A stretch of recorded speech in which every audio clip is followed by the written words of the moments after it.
Everyone looks at you and thinks you've made it. They see the downtown apartment, the heavy watch, and the silver car. What they don't see is the numbers on the screen. They don't see the $412 left in your bank account. And yet the leather seat still smells new. You notice it every morning, that smell, like money, like arrival. You bought the car 11 months ago. Silver, sharp lines, the kind of car that makes valets stand up straighter. $687 a month, 66 months. You didn't do the math on that last number. You never do. You're 29. You pull into the office lot at 8:52 a.m., park it 2 spaces from the entrance, angled just right so the badge on the trunk catches the light. Somebody's watching. Somebody's always watching. That's the whole point. Your watch catches the fluorescent lights in the lobby. Steel, heavy, the kind that clicks when you adjust your cuff. $4,200. Store credit card, March. 0% APR, they said, for 12 months, they said. You didn't ask what happens in month 13. You never ask what happens next. You just want now. The elevator doors close. In the reflection, you check the watch again. Check the fit of the blazer. Check yourself the way a man checks a mirror before a first date. Searching for proof. Proof of what exactly you couldn't say. Lunch is at the place with the exposed brick and the $19 salads. You order the one with salmon. You don't really want salmon. You want to be seen ordering salmon. Jordan sits across from you. Same age, same title, roughly. Different energy completely. Jordan's shoes are scuffed. The watch on Jordan's wrist is plastic, digital, the kind you'd find in a drugstore bin. Jordan drives a 10-year-old Honda that makes a noise on cold mornings. You used to feel sorry for Jordan. Somewhere along the way, without noticing exactly when, you stopped feeling sorry and started feeling something else, something smaller, something that sits behind your ribs and won't quite name itself. You coming to Danny's thing this weekend? Jordan asks. Lake House should be good. Yeah, for sure, you say. You will not be there. You'll be home, doing math you don't want to do, staring at a number on a screen that keeps shrinking no matter how hard you stare. The apartment is nice. Downtown, exposed beams, a doorman who knows your name and nods like you belong there. $2,850 a month. You sign the lease standing in the unit at golden hour. Light pouring through floor-to-ceiling windows, and you remember thinking, this is what making it feels like. Nobody mentioned the light disappears by 7 p.m. in November. Nobody mentioned the silence. You sit on the couch, $3,100, and open the banking app. You don't want to. Your thumb does it anyway. $412. Rent is due in 6 days. You close the app, open Instagram instead. Somebody from high school is on a beach in Turks and Caicos.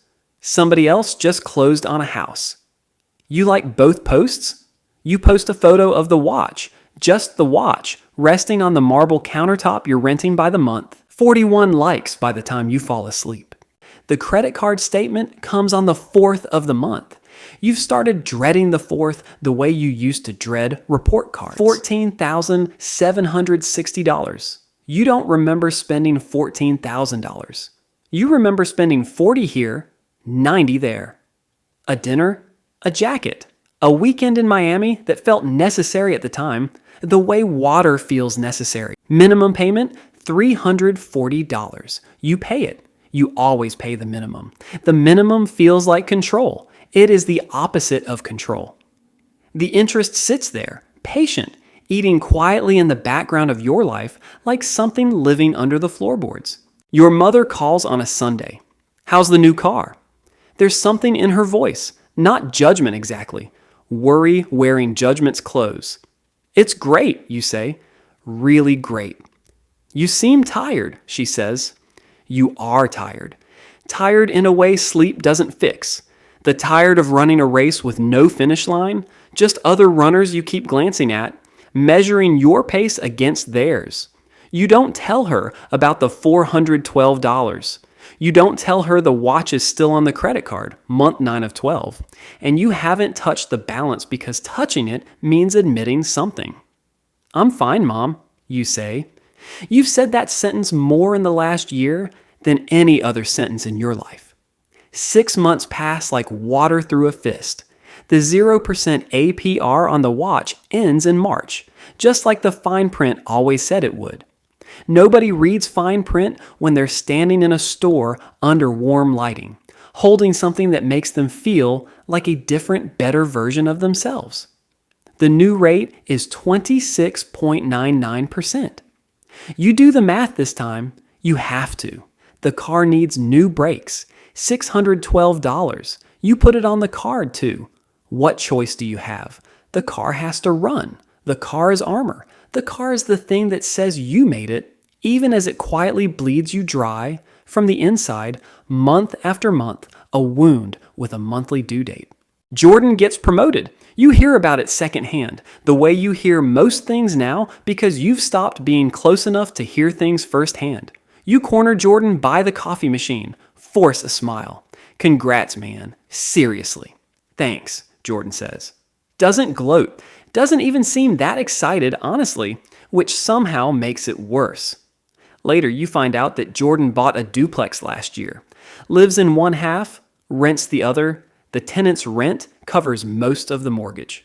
Jordan's still driving the loud Honda. Something cracks open in your chest, standing there by the coffee machine, and it isn't envy, exactly. It's recognition. Slow, cold recognition, like waking up in a room and realizing you don't know how long you've been asleep.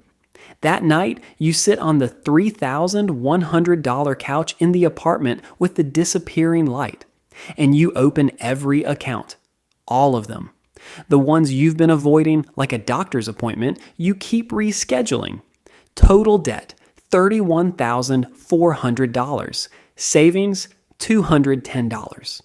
You stare at the numbers until they blur, until the couch, the watch on the counter, the silver car downstairs, until all of it starts to look less like proof of arrival and more like what it actually is.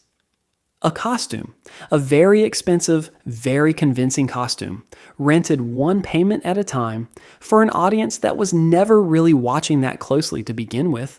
41 likes, that's what it bought you. You think about Jordan's scuffed shoes, the plastic watch, the tenant paying down a mortgage in a building Jordan actually owns. You think about your mother's voice on the phone. You seem tired. You are tired. You don't fix it that night. Nobody fixes anything in one night, but you do one thing. You close the Instagram tab, you open a blank note instead, and you start typing numbers. Real ones, all of them. The car, the couch, the watch, the rent that eats more than half of what you bring home every month. The light in the apartment has gone completely now. It's just you and the glow of the screen and the quiet hum of a building full of people just like you. Reflections in each other's windows. All of them convinced everyone else has it figured out. Outside, the city keeps glittering the way it always does. Every window a small performance. Every performance you're starting to understand.